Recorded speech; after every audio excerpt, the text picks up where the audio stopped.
Simon, thanks for joining us today. Very exciting stuff.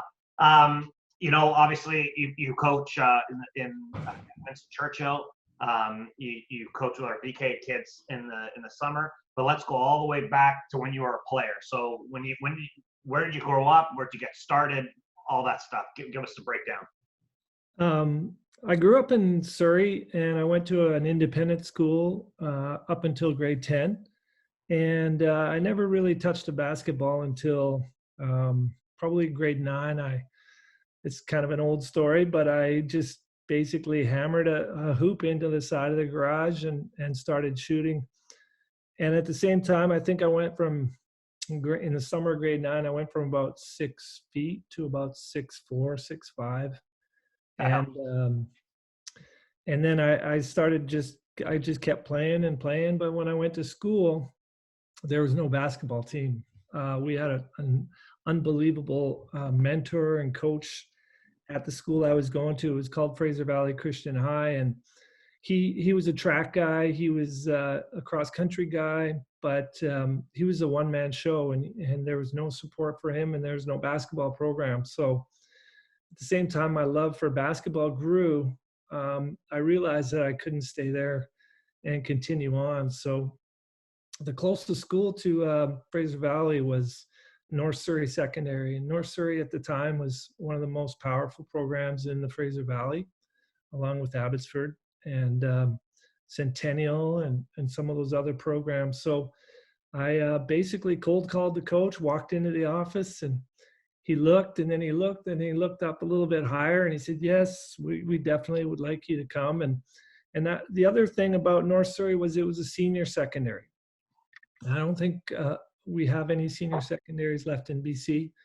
So there was about maybe 2,000 kids in grade 11 and 12. And so those programs, they just kept rolling.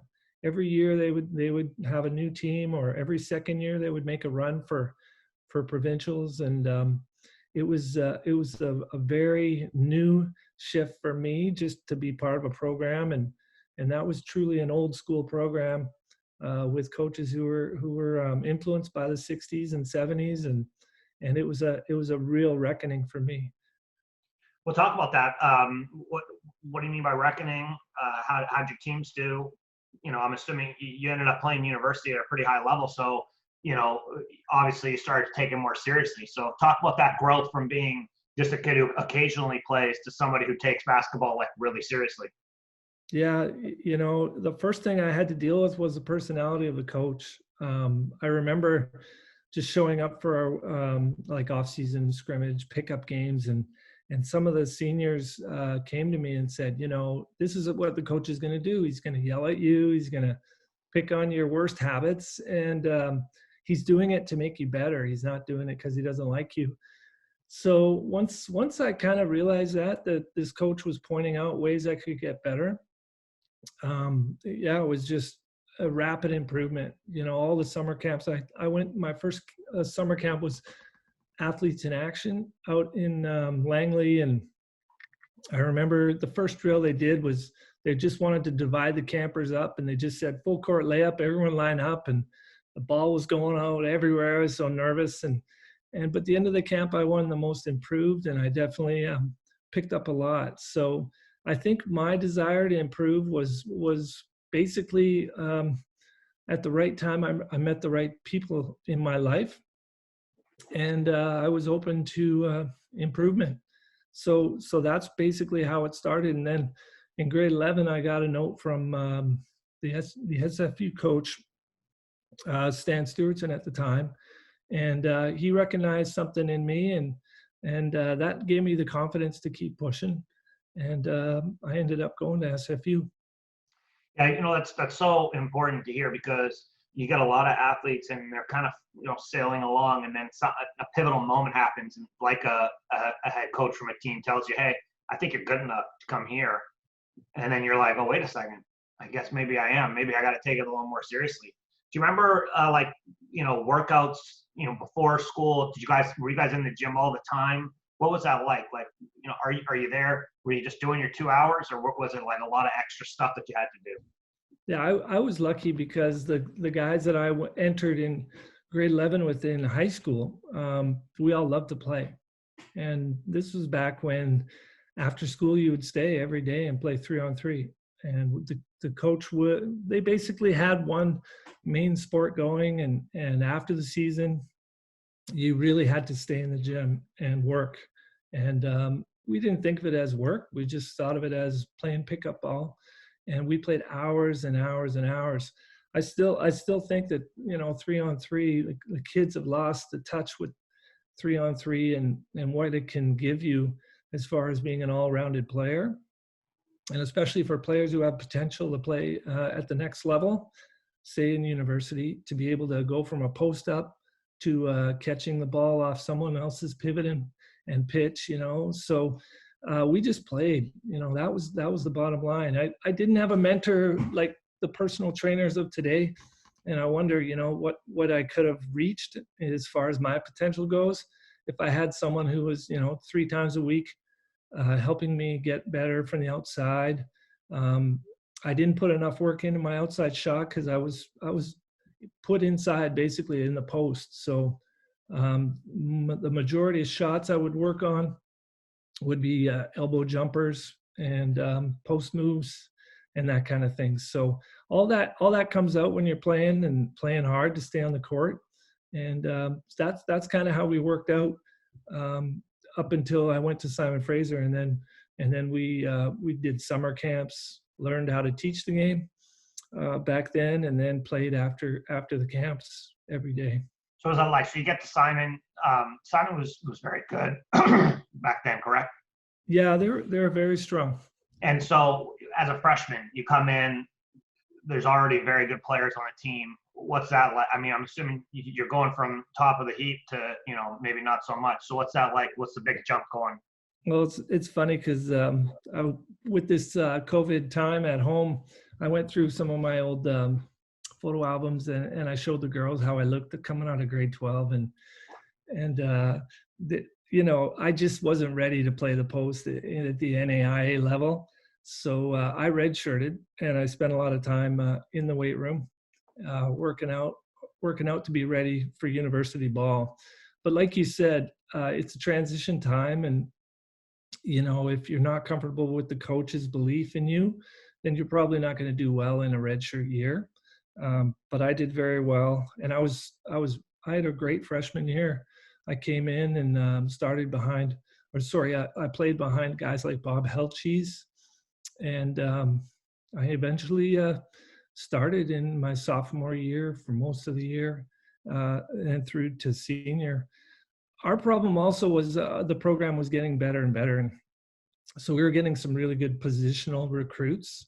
And my position as a post was not probably my best position, but I knew how to play, I knew how to defend and get minutes at that position. So it was a transition doing redshirt year, but I believed in the coach, and I believed that if I worked hard, I'd be on the floor. And that when you get to university, just getting on the floor is meaningful. A lot of kids who play in grade 11 and 12, they think, well, I'm just going to move this game to the next level, and they find out that they don't have the defense, or they don't have the physicality or the intensity to really help a team win against 20, 21, 22-year-olds. Yeah, for sure. And so you end up playing your time at Simon. That's 5 years. Then what'd you graduate with? I graduated with a degree, with an arts degree, and major in geography, minor in history. I enjoyed my education. A funny part of that whole story was when I was being recruited for Simon Fraser, my vice principal didn't think that I would have the grades to make it in, because I hadn't really taken school seriously until I realized that maybe I want to go play basketball. So my vice principal recommended another player on my team because he had better grades. And the story is funny because Kerry Rokosh, you probably know Kerry Rokosh, he's a top level ref. He ended up walking on the team at Simon Fraser. So, it's interesting. What was the question, Anthony? I think I'm going off. No, I mean, well, Kerry was also one of the better coaches we've had in the province for a long time, and then he decided to stop coaching and he turned into a ref, which we're not going to get him for now. But anyway, so no, the question was you graduated and then with what? And then you just told us. Oh, okay, yeah. Did you go work? Where'd you go work right away? I was basically, I went for my first senior year of coaching. I graduated in 1990, and I graduated in the fall semester, after the fall semester. So I took on a position at Queen Elizabeth's Secondary in Surrey, and they needed a coach. So I thought I'd try that out. That was back in 1990. And while I was doing that, a good friend of mine, Craig Peterson from North Van, great player at Handsworth, was playing pro overseas in Denmark. And he said, well, you know what, I think you can play here and I'll talk to a few clubs. And I arranged a tryout in the spring. And then the following year, I played overseas, and I ended up playing for 4 years overseas. Yeah, absolutely. So you come back home, you start coaching. We're gonna jump into the coaching. Did that start right away? Well, what was the progression kind of? Yeah, so I started coaching actually overseas because most of the clubs there, they want you to be a full-time employee of the club. So that means that you're going to coach a junior team or maybe an adult team, a second team, and that. So I used whatever I had learned from summer camps and from what we ran at Simon Fraser, and I ended up having a lot of success just in a self-belief that I could coach. And I really set my goal to be a coach at the next level in university. So I came back, and one of the reasons I came back was to get my teaching degree. So I ended up at UBC. Great story here is Winston's mom was actually sitting in the interview room when I looked at the teacher college at UBC, Yvonne Brown, and she's looking at my courses, and she sees I'm a basketball guy, and she's smiling a lot. And I'm like, that was a great meeting. I felt really good about that. And, a week later, I found out I was accepted at UBC to teach, to go into the 1-year secondary program there. So while I was at UBC, I wanted to keep improving my coaching acumen. So I contacted Bruce Enns, and I asked if I could work with him and work on his staff. And he kind of kept putting off the meetings. It was the middle of summer. He was traveling and doing some other stuff. So I was very persistent, and I ended up meeting with him and telling him, my philosophy and my experience. And I ended up coaching 4 years there, and really enjoying myself, and ending up getting a teaching job at Kitsilano at the same time as I started my career. So I was coaching at UBC while starting coaching junior ball at Kitsilano. So now we're getting to Kits. This is my favorite part of the interview, because your Kitsilano teams, specifically a couple of years there, were, when I was growing up, they were my favorite teams to watch, just because you had some fantastic players. Lee Vaughn, Portis, there were some other guys, I just don't remember their names, but the teams played the right way. They played fast. They got the ball moving. There was dunking all over the place. There was 3-point shooting. It was everything. Maybe I'm overdoing it in my head. I don't know, but it's been almost 20 years now. So I think maybe I've glorified it, but in my head, it was some of the best basketball I've ever watched. So talk about, being a part of that program and coaching teams that had that much talent on them, and what that was like. Yeah, it was, I kind of knew that there was something going on at Kits before I went there. I knew Randy Coots, who was working there. I knew him through the local men's league scene, and they basically won, I think, the first year of their first title. They won it in 1996 or 1995 and 1996. And at the same time, I had finished my degree. So I went into Kits, and they didn't, until that point, they didn't really have an identity as a basketball powerhouse. And so that first repeat that Randy did, I guess what happened was there was really no other place to play. in Vancouver, there was no real men's programs that had junior coaches, senior coaches, and had parents that knew where to put their kid in.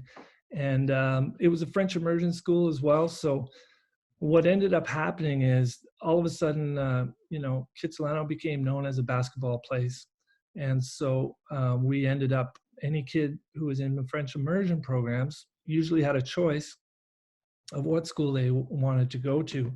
And all of a sudden, all the basketball players ended up like Sandy Bizarro and Levon Kendall and some of these other players, they ended up at Kitsilano. So there was enough physical talent there. And then when I started helping Randy with the juniors, I think what happened was the players, by the time they went to senior, could play basketball in any situation. And, whether it was man or zone, a lot of Randy's philosophy matched mine. It was kind of a defensive but athletic game. And we wanted to run offenses, but we more or less, I think, wanted to just outcompete the other teams. So it was very successful. And my particular run was after Randy's run, and I had a couple amazing players. Justin Mensah-Coker, I don't know if you remember him.